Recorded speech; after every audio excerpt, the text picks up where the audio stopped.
As we continue in this season of creation, I want to pick up where we left off last week. Roberto offered these thoughts about wisdom. Wisdom is a deep knowledge of the heart. It comes from life experience. It leads us to act with concern for the common good. It guides us to seek God as revealed in all creation, interconnected, diverse, and beautiful. Wisdom is the focus of today's scripture passage from the letter of James. Wisdom as a way of life that integrates our faith and our works, what we believe and what we do. Written to Jewish Christians living outside of Jerusalem, this letter evokes the Beatitudes from Matthew's Gospel, Jesus' countercultural promise that the kingdom of heaven belongs to the pure of heart, the gentle, the humble. James warns against a false kind of wisdom, one that is boastful and selfish, driven by dissatisfaction and inner conflict. It leads to disorder and wickedness. But true wisdom from above, he says, is gentle and unassuming, able to bend and to yield. It's merciful and fruitful, impartial and genuine. For James, true wisdom isn't something that you think about. It's something to be embodied in real life. Our inner lives and our outer lives are to be in harmony. He writes, "Show by your good life that your works are done with gentleness born of wisdom."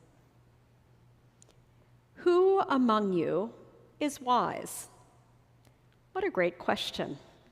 I wonder what made James ask it. We don't know exactly why this letter was written, but we can infer that there were some disparities in the community in which some people were being overlooked. So James's question invites us to look all around us, to locate who among us is wise. I want to share with you about a few faces of wisdom that I've encountered in the context of L'Arche over many years. Just a few out of so many who continue to teach me over and over to check my assumptions about who is wise and who is not. I think of Dora. I met Dora many years ago in my first weeks living at L'Arche in Italy. Now, my memory of those first weeks is a little hazy. My Italian vocabulary was minimal at that point. I did a lot of nodding and smiling until someone stopped talking and waited for me to respond. Do you understand? Si. Is everything okay? Si. What do you think? Si. It worked about 90% of the time. Now, I'd been in Italy for just a couple of weeks when I took part in an international gathering for people with and without intellectual disabilities from Slovenia, Hungary, and Italy.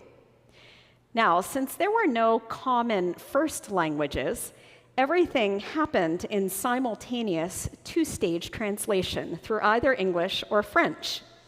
It works like this. You ask me a question in Italian, I translate it into English, then my translation partner who speaks English takes it from English into Slovenian. And that's just the question. Once the question makes its way through to the recipient, the answer needs to be translated back through that same chain. Now, it sounds complicated, but once we'd identified the translators, we got pretty good at building these bridges for conversation. Funnily enough, I was called upon to be a translator. Now, this came as a relief after weeks of being the weakest link in any chain. It was kind of nice to be complimented on my excellent grasp of English.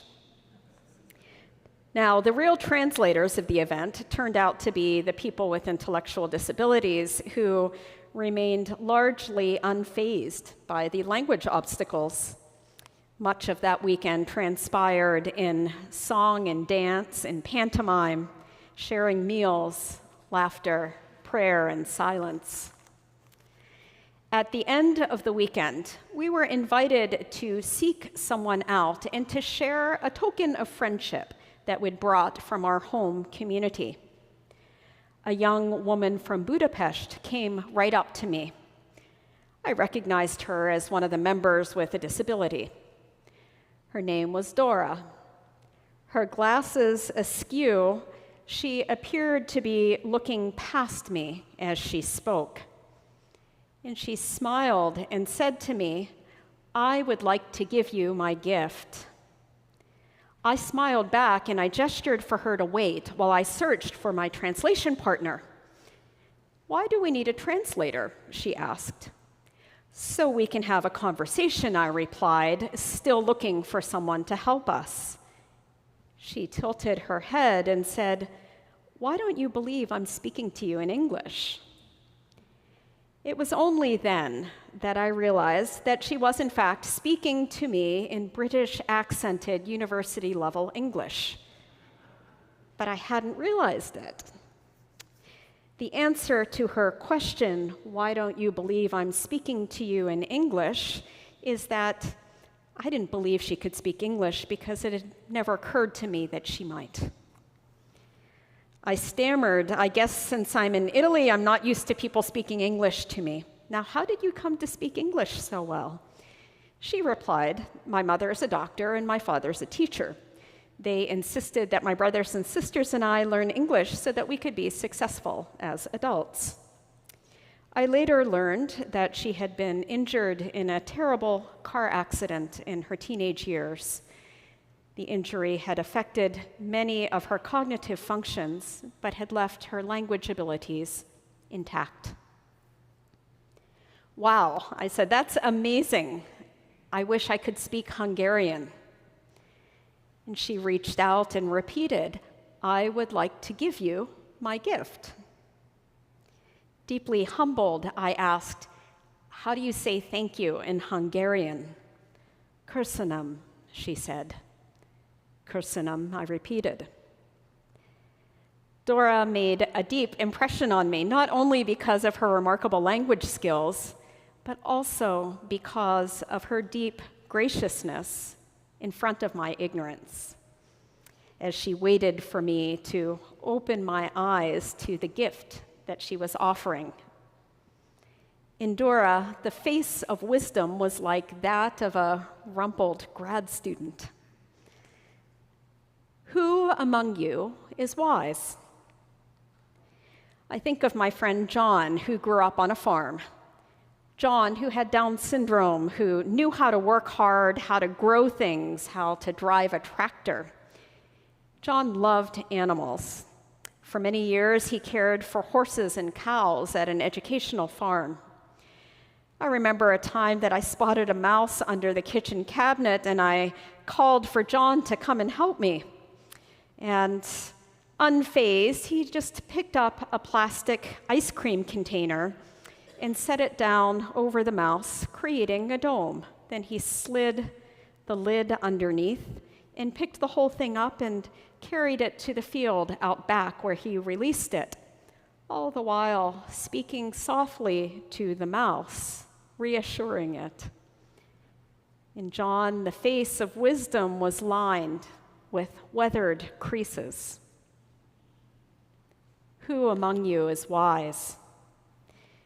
There's Sylvia, who would seek refuge outdoors when she felt crowded indoors. She would often tug on your hand to go for a walk. You learn to walk together with her, not too close, but not too far apart. She had a slight pitch to her step, with one leg a bit longer than the other. When you walked together, you'd fall into a similar gait so you could stay in sync. Sometimes she'd just slip out a side door into the garden, where you'd find her crouched in the bushes for shade, often holding a twig or a flower or even a blade of grass in front of her face, gazing at it and turning it just so, as if to examine it from every angle. In Sylvia, the face of wisdom gazed upon a blade of grass. Dora and John and Sylvia, they're just a few faces of wisdom for me. With all of these, I found an authenticity, a refreshing lack of pretense. What you see is what you get. I found a sense of groundedness, a sense of fully inhabiting one's body, and of creatureliness, of knowing that we are creatures, dependent in every life breath on our Creator. Who among you is wise? It's a question for each of us today. Who do you know that is wise? What do they look like or sound like?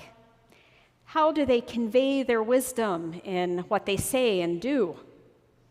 And how can we mirror their gracious teaching and weave it into our own daily rhythms? If in our church and in our world we want to work toward right relationship amongst creatures, creation, and Creator, we might imagine that it is figures such as these who will show us the way.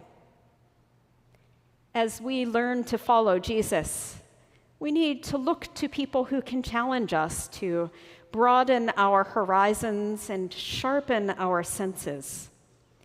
People who inspire us to new ways of seeing and teach us to marvel at the vast diversity of God's creation. People who model the pattern of Jesus, God's wisdom, the Word made flesh, who stands before us with his gift of love.